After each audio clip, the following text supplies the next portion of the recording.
Hai guys, welcome back to my YouTube channel.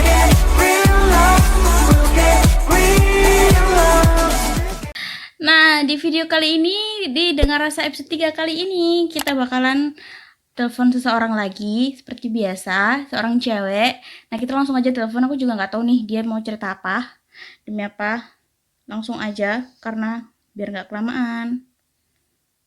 Voice call. Seperti biasa. Halo, assalamualaikum. Halo. Halo. Iya, assalamualaikum. Waalaikumsalam. Iya, Mbak. Kak, Mbak apa Kak nih? Iya Kak. Oh, Kak.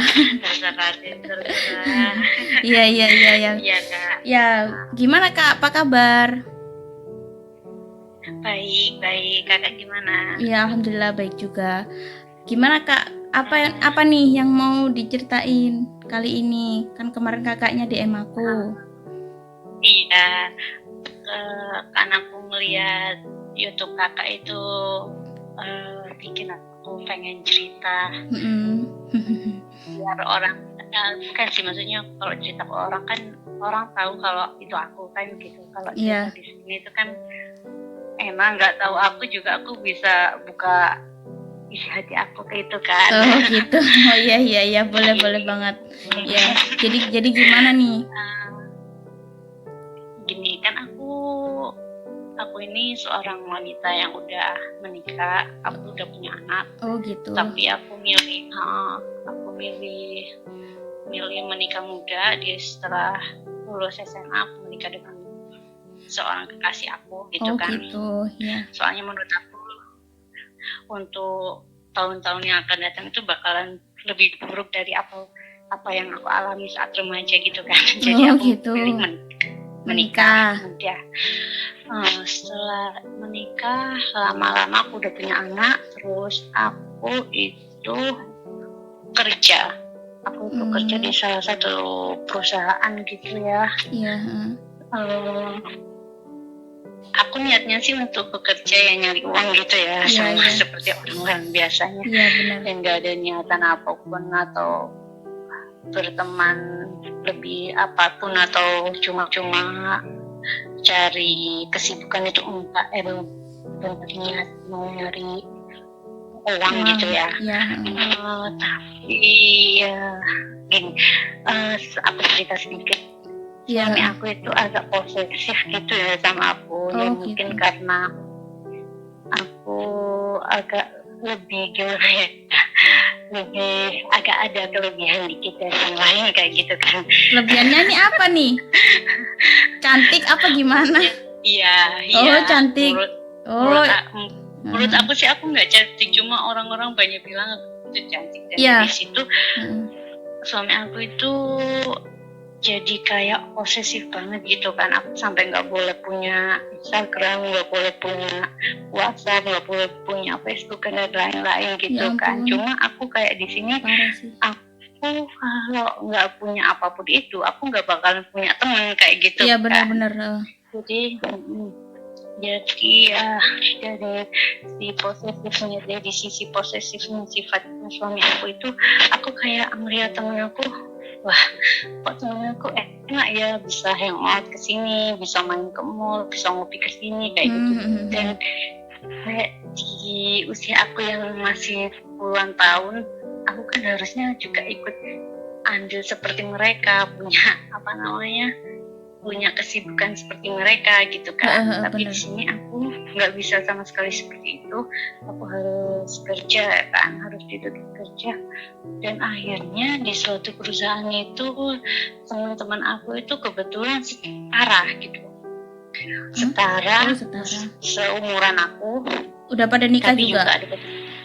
Belum pada nikah. Jadi mereka itu masih bebas, jadi suka-suka kafe gitu kan. Akhirnya aku ngikutin mereka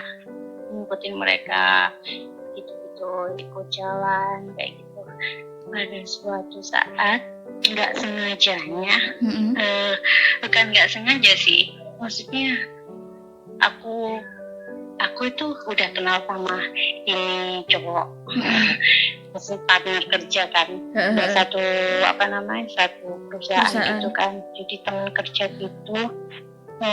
Dia udah nikah juga, udah punya anak juga, tapi bedanya kita kan di perusahaanku ada yang beda agama gitu kan. Oh, jadi gitu. dia sih aku panggil dia Koko. Oh, Emang dia orang Koko Cina. nih.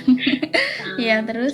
Jadi nggak sengajanya itu gimana ya, waktu itu kita itu sama-sama ngurusin, aku kebetulan di accounting tapi aku megang kas, jadi kebetulan sama-sama urusan uang gitu kan, keuangan juga di CV cuma, tapi dia pegang CV cuma ya apa ya gitu deh, pokoknya sama-sama ambil ke uang gitu kan, maksudnya sama-sama kita ngurusin uang perusahaan itu.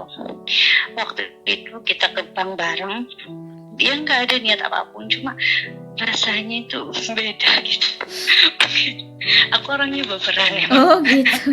Oh iya. Aku orangnya baperan Kak. Ya nggak apa-apa, lanjut aja. Terus? Waktu aku semobil sama dia kayak, loh orang ini kok ngelihat aku beda kayak gitu. Padahal orang ini orang sifatnya tuh, orang ini Koko ini dingin sama anak-anak itu ya nggak pernah banyak ngobrol, hampir nggak pernah sih kalau dia itu nggak kenal kayak gitu kan. Gitu. Tapi kalau ke aku waktu papasan pun ketemu di jalan di lorong gitu, dia selalu nyapa gitu jadi kayak, loh orang ini kok aneh kayak gitu. Perlakuannya istimewa jadi, ya kalau ke kakaknya. Iya jadi kayak kejadian yang paling aku ngerasa aneh tuh waktu makan siang. Nah, waktu makan siang itu ya Kak ya, kan aku maksudnya biasanya kan cewek sama cowok, kalau aku kan ngerasanya risih kan kalau di sampingan gitu, tapi dianya tuh di samping aku, terus tangannya itu di belakangnya kursi aku gitu. Kayak kayak gitu, kayak ngerangkul gitu ya. Iya paham gini gitu kan. Jadi kayak aneh. Terus abis itu ada makanan datang kan, pesen dulu itu makanan datang itu kan, terus aku mau ngambil, sendoknya itu malah dipegang dia, terus aku disuapin. Jadi kan kayak aneh, loh anak ini kok gini. Jadi kayak merasa aneh. Iya gitu benar kan. Ya aneh lah, tiba-tiba disuapin. Terus waktu itu kan pas hari Sabtu kita kan pulangnya setengah hari, kerjanya setengah hari, pulangnya siang itu kan jam 12 sudah pulang kerja. Terus dia tuh belum selesai ngerjain tugasnya, terus aku tuh disuruh nungguin dia gitu. Aku nungguin dia di tempat kerjanya dia, di ruangan dia, tinggal kita berdua. Habis itu kita ngobrol-ngobrol panjang, ya mungkin dia sih kasih kode suruh duduk deket dia ya, cuma akunya itu nggak peka, nggak ngeh ya. Iya nggak ngeh gitu kan Kak. Jadi kayak dia tuh kasih, namanya matanya dia kan sipit ya, namanya juga orang keturunan Cina asli gitu kan. Jadi matanya dia tuh sipit, kayak ketipit mata tuh nggak kelihatan kan sedikit kan. Nggak gitu ya. Habis itu ya udah dia, tangan aku kan ditarik tuh, tangan aku ditarik suruh duduk di sampingnya gitu. Terus dia kayak kode-kodein gitu kan. Ngobrol-ngobrol tambah deket gitu, tapi akunya kan jaga jarak lagi kayak gitu kan. Akhirnya dia tuh bilang, aku itu mau pamit pulang soalnya udah siang banget kan, udah jam 2 gitu kan, udah jam 2 siang aku harus pulang. Terus kan aku ditelepon sama suami aku, jadi aku buru-buru pulang. Terus aku tuh pamit, aku mau pulang kan, aku bilang gitu.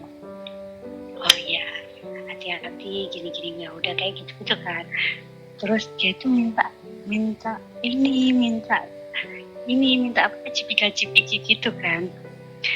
Enggak cipika-cipiki apa ini biasa kan. Mm-mm, Aku mm-mm. sama teman-teman di sana juga kayak gitu, meskipun cowok itu ada cipika-cipikinya gitu kan. Mm-mm. Terus ya udah, nggak taunya kenapa kok tiba-tiba langsung kejadian gitu. Kejadian gitu tuh apa maksudnya? Maksudnya ya kita kayak ciuman gitu loh. Gila. Enggak sadar dan apa gimana ya, ya mungkin karena kita cuma berdua gitu ya, jadi ya Ke bawah suasana sampai gitu ya. kayak gitu ya. Ke bawah suasana. Aku sih takut tapi ya gimana ya, tapi juga ya kesempatan kan nggak ada. Nanti kayak ada kesempatan kedua kayak gitu kan. Ya ampun, ini kakaknya juga. Aduh ya ampun. Ya namanya juga suka ya. Mm-mm. Ya terus Iya, setelah itu apa yang terjadi? Aku kan, tapi aku langsung pulang. Aku nggak, waktu itu sih kayak namanya juga ini ya, apa, nafsu ya, mungkin kalau diterusin ya mungkin lanjut aja. Tapi aku di situ mikir langsung, oh my god, ini tuh di kantor. Ya udah deh, aku pulang ya, aku langsung pulang gitu Ya Kak. ampun. Di situ dia tuh gini, yang parahnya waktu itu dia tuh pernah ngajakin aku check in Kak. Ngajakin aku check in. Terus? Cuma akunya kan takut. Soalnya aku kan dipantau terus tiap harinya, jamnya, jam pulang, jam istirahat itu selalu telepon kan sama suami aku. Tapi aku tuh takut. Cuma aku tuh ada rasa pengen, soalnya gimana ya, namanya juga orang udah kasmaran. Mana apapun aja cuma pokoknya buat kamu gitu kan. Tapi di sini kan aku takut ketahuan, cuman maunya tuh aku tuh main mulus gitu, pelan-pelan gitu. Cuman mungkin kendala dari yang kuasa kali yang gak ngizinin. Jadi nggak kesampaian sampai sekarang kayak gitu. Berarti sekarang hubungannya sama si Koko itu gimana? Udah masih apa udah berakhir? Ini kan aku waktu kerja itu kan cuma kontraknya 6 bulan. Jadi aku waktu itu putusin resign, keluar dari situ karena ya aku takut malah tambah ini ya. Sebenarnya sih berat buat tinggalin si Koko waktu itu. Cuman aku takut malah nanti tambah ini ya, kayak apa namanya? Ya, tambah dalam. Mendirikan zaman sekarang itu kan kayak gini. Jadi aku mikirnya kayak gitu juga. Sebenarnya berat juga sih aku ninggalin dia. Kak, aku boleh nanya nggak? Perasaannya kakak itu, aku penasaran sih dari dulu emang kalau perasaannya orang selingkuh yang udah berkeluarga itu, maksudnya sayangnya itu bener-bener terbagi untuk orang itu apa gimana sih? Paham nggak maksud aku? Ya. Gini ya, apa namanya? Kita punya suami atau istri, terus ada seseorang di hati kita, seorang baru gitu ya. Pasti semuanya itu bakalan dikasih, maksudnya bakalan semuanya itu apapun itu bakalan untuk si orang baru ini. Kayak gitu, apapun itu. Meskipun di belakang kita ada apa namanya, ada suami, ada istri, ada anak, cuma kalau udah ketemu sama si orang ketiga ini, kita bakalan lupa. Ya Allah. Bakalan lupa kayak gitu. Astagfirullahaladzim. Ya ampun Kak. Jadi kayak bukan lupa sih, cenderung dikesampingkan kayak gitu. Yang harusnya wajib itu jadi nggak wajib buat dia, jadi wajib buat si orang ketiga ini gitu Pak. Terus gitu kan kakaknya kan sama si Koko ini. Jadi tapi kalau sama suaminya masih bersikap seperti biasa atau kayak berubah gitu? Aku sih untuk membiasakan ya, maksudnya aku nggak mau berubah drastis biar nggak ketahuan gitu. Cuma untuk sifat-sifat yang mendetail kayak yang intim gitu, yang apa namanya, yang lebih dalam gitu, itu sedikit agak berbeda gitu Kak. Jadi Oh kayak, gitu. ya tetap sih seperti suami istri gitu, kayak gitu, cuma atau gimana itu, cuma di pikiran kita itu kebayangnya si orang ketiga ini. Astagfirullahaladzim. Ya ampun. Makanya bego banget ya. Iya, ya ampun Kak, sumpah menurut ya Zaman ampun. sekarang katanya apa namanya, bucin ya. Iya bucin. bucin Tapi gitu kan Kak. iya, tapi menurut aku jangan diterusin deh Kak, kasihan suaminya. Iya, makanya itu aku mutusin untuk resign, soalnya di sisi lain aku juga ngelihat anak-anak aku kan. Oh, jadi gitu. aku nggak mau anak aku itu nantinya jadi kayak gimana ya, kekurangan kasih sayang dari orang tua gitu. Bener. Mungkin ada yang mau disampaikan sama si Koko kayaknya. Oh my gosh, oke. Buat Koko, makasih ya udah pernah singgah di kehidupan aku. Hidupku jadi berwarna, jadi kayak pelangi gitu. Ya ampun. Aku bisa mengenalin sosok orang laki-laki yang baik, yang apa namanya, ya pokoknya it's the best deh. Ya. Pokoknya aku cuma banget bakalan bener-bener aku bakalan nyimpen kamu di dalam hati aku. Ya ampun. Ya ampun, dalam banget ini. Thank you bro. Iya, Oh kok iya aku yang Ya udah Kak ya. Makasih Iya, udah cerita-cerita Makasih banyak. banyak Kak. Sama-sama. Iya. Pesan aku jangan diulangin ya, Thank you udah dengerin kasihan. cerita aku ya Kak ya. Pesan aku jangan diulangin lagi ya Kak. Oke. Kalaupun nanti Oke Kak, thank you. Iya, oke. Ya udah gitu aja ya. Ya udah, Kak. Thank you Kak, thank you. Iya, sama-sama. Assalamualaikum. Waalaikumsalam. Gila sih guys, gila. Aku tuh sebenarnya tadi tuh mau ngomong tapi kayak nggak enak gitu loh sama kakaknya, karena kakaknya itu bener-bener kayak sekasmaran itu sama Koko itu gitu loh. Jadi si kakak ini udah menikah, udah punya anak, tapi dia itu pas kerja ketemu sama kayak bosnya gitu, atasannya. Terus dia tuh selingkuh sama si atasannya itu sih, sama si Koko itu. Oh my god, padahal itu Kokonya juga udah punya istri, punya anak. Si kakak ini tadi, anggap aja kakak A gitu ya, kakak A ini tadi udah punya suami dan anak juga gitu. Oh my god, aku nggak ngerti lagi sih. Tapi yang namanya perasaan nggak bisa disalahin juga sih guys, karena kan namanya juga perasaan datang dengan sendirinya lah ya. Tapi menurut aku sih tergantung kitanya juga menyikapinya seperti apa, dan kita pun udah dewasa ya, katakanlah seperti itu. Jadi kita tahu mana yang baik buat kita dan mana yang nggak baik buat kita.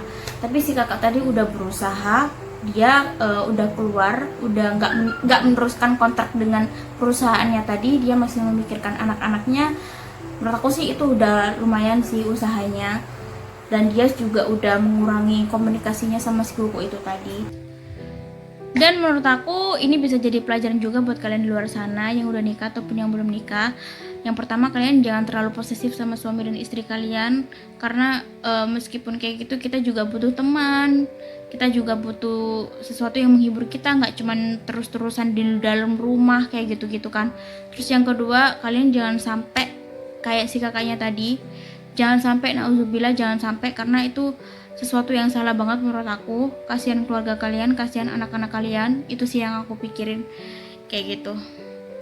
Terus ya seperti itulah, aku bingung deh mau ngomong apa lagi ya, intinya kayak gitu guys. So, sampai sini dulu videonya. Kalau kalian pengen cerita-cerita juga kayak kakaknya tadi, langsung aja DM aku di Instagram aku @indihanim, aku tulis di sini. Dan kalian bisa komen juga tentang kakaknya tadi, mau kasih masukan ke kakaknya tadi di komentar, atau kalian juga bisa kasih saran ke aku videonya kurang apa, atau aku harus bikin konten apa. Kalian bisa banget langsung ngomong di komen aku. Dan jangan lupa like, comment, and subscribe. Bye, see you on the next video.